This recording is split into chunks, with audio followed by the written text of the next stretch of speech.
Hey friends, it's Bree here at Blossom and Branch Farm, and today we're talking about something that is going to make or break your garden this spring, and that is what fertilizer you use. Let's get into it.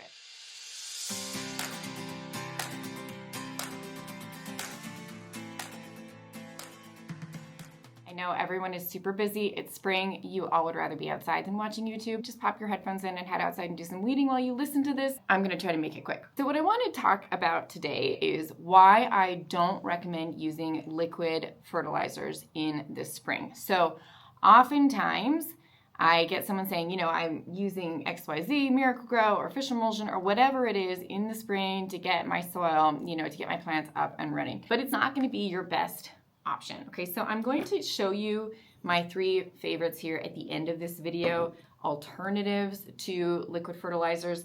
We'll go over that here in a little bit. First, I'm going to tell you why I don't recommend using liquid fertilizers, especially in the spring. So first, we need to have a little bit of an understanding about the soil food web before we go into this conversation. So you might have heard me talk before about the rhizophagy process. So the rhizophagy process basically is what happens in the rhizosphere or root area of the plant. And it's an interaction between kind of the soil bacteria and the plant roots. We also are making mycorrhizal associations. So we've got some rhizophagy happening, we've got mycorrhizal associations happening, we have interactions happening with the microbes in the soil. So obviously, we all know by now, if you've been following my channel for a while, that our soil is full of life, and that's what we want to be focusing on in the garden. That's what's going to give you the best returns in the long run. We're focusing on soil health, not plant health, and that is key to understanding this conversation today. If we understand what is happening within the rhizosphere or root area of the plants in the soil, and the associations that are being made between the plant and that soil food web,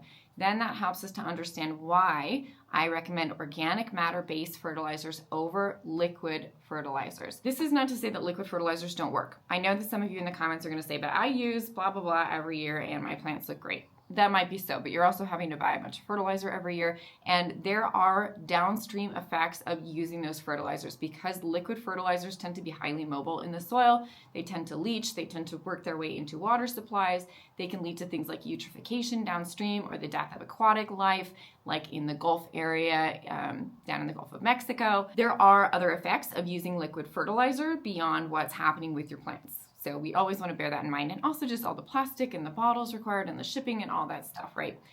To be dependent on it is not a good thing. So let's talk a minute about the dependency factor, because if we start using liquid fertilizers in the spring, what happens is we have to continue to apply those throughout the season. So what will happen is your plants become a little bit dependent on those fertilizers, especially if they're liquid-based fertilizers.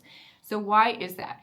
Well, what's happening within the soil food web is that the bottom rung of that soil food web is organic matter. So plant roots, which is why cover crops make such a great amendment to the soil. That's why cover crops are so good for the soils, because they add a lot of organic matter. So organic matter can also be added through things like compost or through things like fertilizers that are organic matter based, so that have like bulk to them and chunks to them and stuff to them, not just a liquid. If that organic matter is the bottom rung of our soil food web, that is what all of the rest of the things all the way up need to survive. So our microbes need that to survive, our mycorrhiza needs that to survive, all of the various nematodes need that to survive, all the way up through earthworms and into the arthropods and the chewers and the shredders and all of those things all the way up. And then even up into birds, right? But that's getting into the nitty-gritty of the soil food web.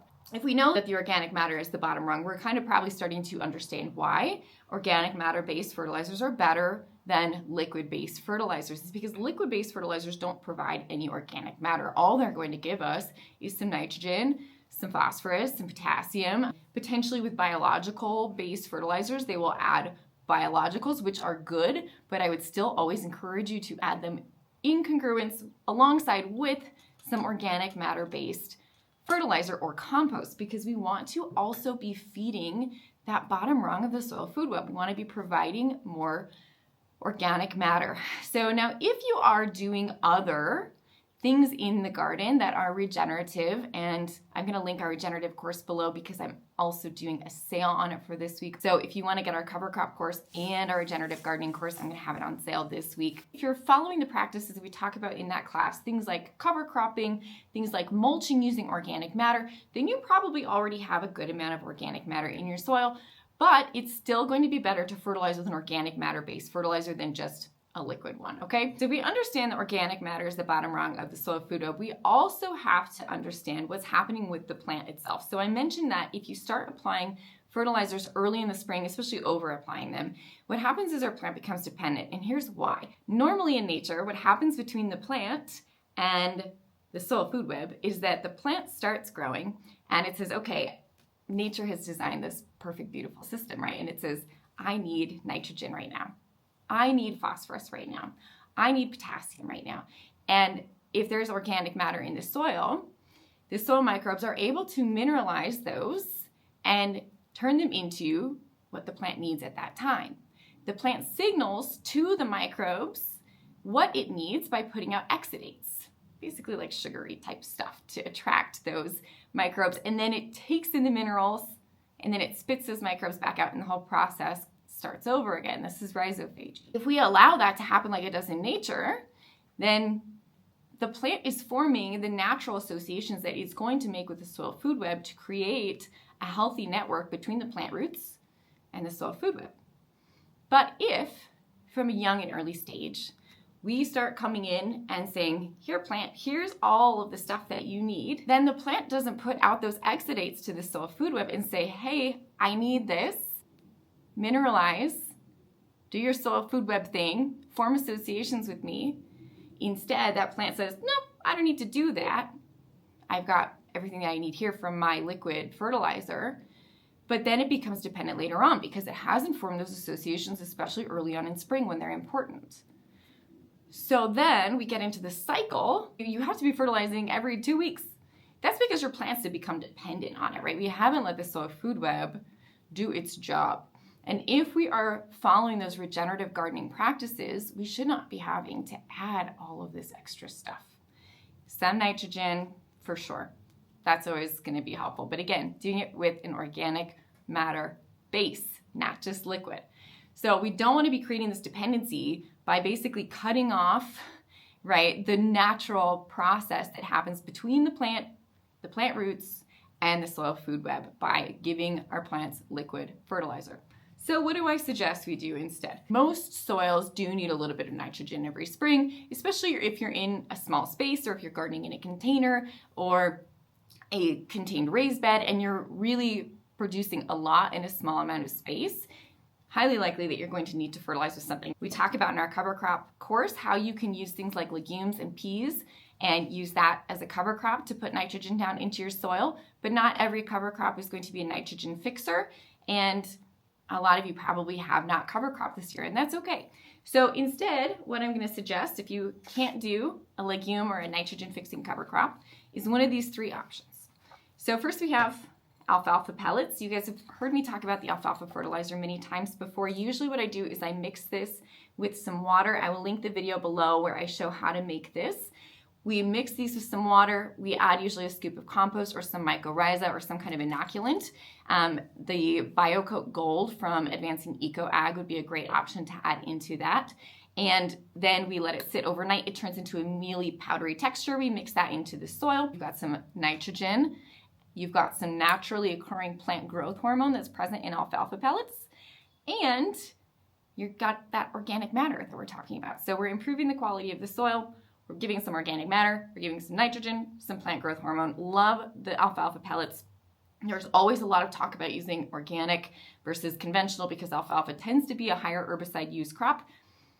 If you can source organic, do. If you can't, don't panic. It's still okay to use non-organic, especially if it's just once a year.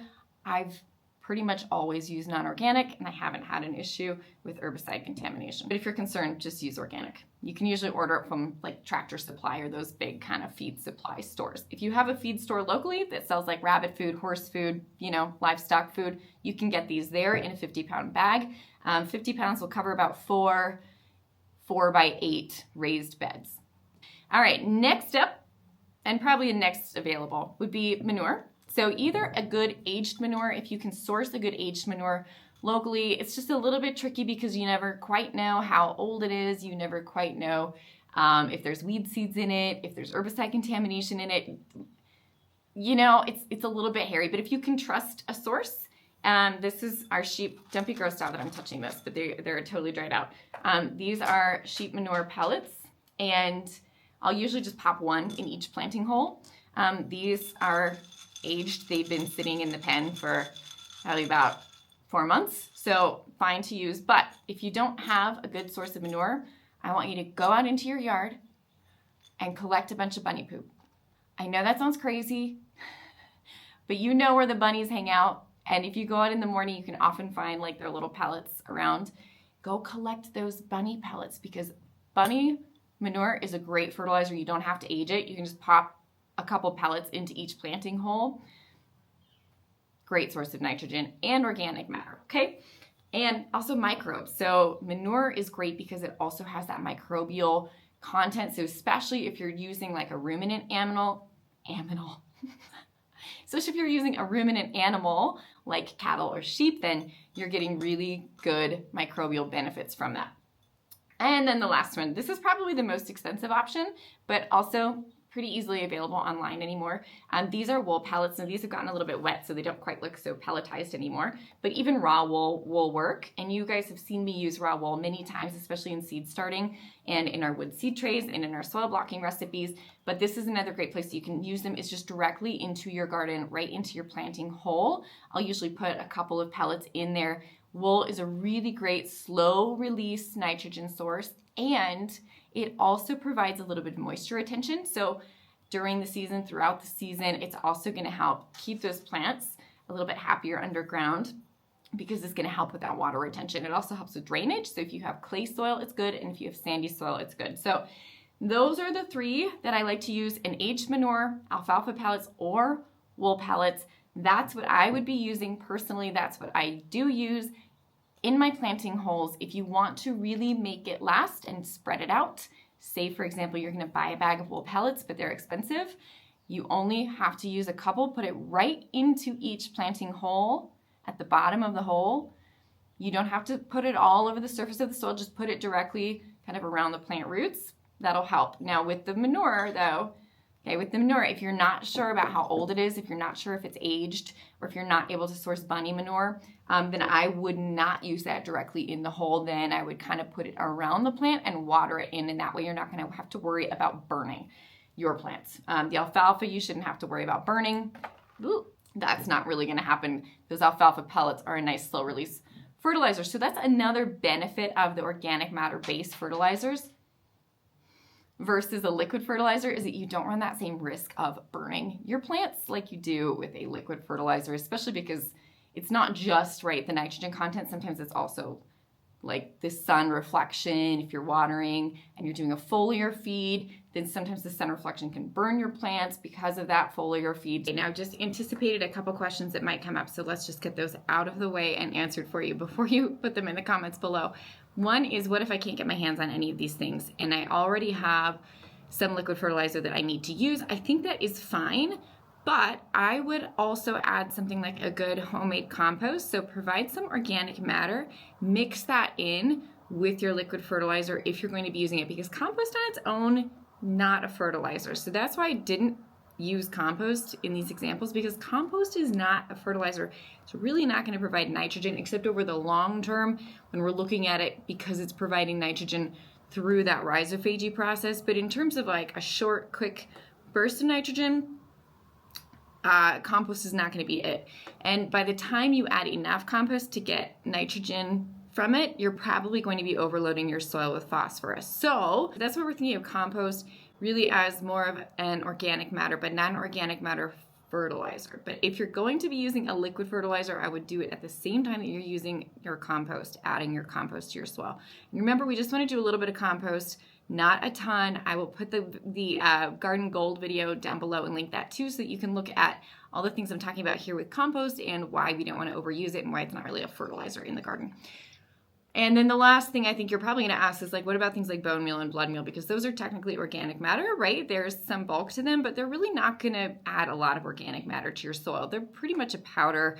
If you reconstituted it, it would be basically like a liquid. So in my opinion, those things don't really count as organic matter fertilizers, and you're still going to run into leaching issues. Also, just make sure you're not adding those things if you don't need them. Okay, so things like phosphorus, right? Don't add a bunch of bone meal to your garden if you haven't done a soils test that showed that your garden is deficient in phosphorus, because our soil tends to retain a lot of phosphorus, which is why I talk about the use and overuse of compost and why that's a problem with phosphorus, because phosphorus is fairly immobile in the soil. So it can start to build up over time, especially if you're using a lot of compost every year. And then actually you can have issues with iron uptake and calcium uptake in your plants if you have too much phosphorus. You also can run into things like leaching. So if you're using a lot of bone meal, that phosphorus can leach into nearby water supplies, into rivers, into ditches, into streams, runoff, and lead to that eutrophication, death of aquatic life. So we don't want to be over applying those either. When we're looking at phosphorus, so a soil like mine that has a pretty high phosphorus level, clay soils tend to do that, by the way. They tend to have pretty high phosphorus levels just because those nutrients don't really run out like they do in a sandier soil. They tend to stay in the soil a little bit more. So in a high phosphorus soil like mine, what happens is this soil food web and all of that cool process that we talked about earlier where the plant sends out that signal, right, to the microbes and says, hey, I need some phosphorus. Can you convert some for me and make it into a soluble source? And then that rhizophagy process happens. So that happens with phosphorus. So if you have a lot of phosphorus in your soil, it's not all going to be available at one time. It's available as the plant needs it. So you don't have to be adding that. So people will say, well, yes, there's phosphorus in my soil, but it's not all available, and it's not. But what your plant needs will be, if you are facilitating your soil food web, okay, like we talk about in our regenerative gardening class and here on this channel all the time. It's thinking about our garden, like we talk about in the regenerative gardening course, that we are feeding this soil first. And by feeding that soil and caring for that soil, we are able to then minimize our expenditures. We're able to make it cheaper to garden by doing this. So by feeding the soil, this is the way that nature intended it. Go with that organic matter-based fertilizer, especially in the spring when those plants are forming those associations that are so important later on. All right, guys, that's it for me today. I hope you enjoyed this video. If you did, remember to like and subscribe, and we will see you guys around here next time at the farm. Put any questions down below. I'll see you guys around next time.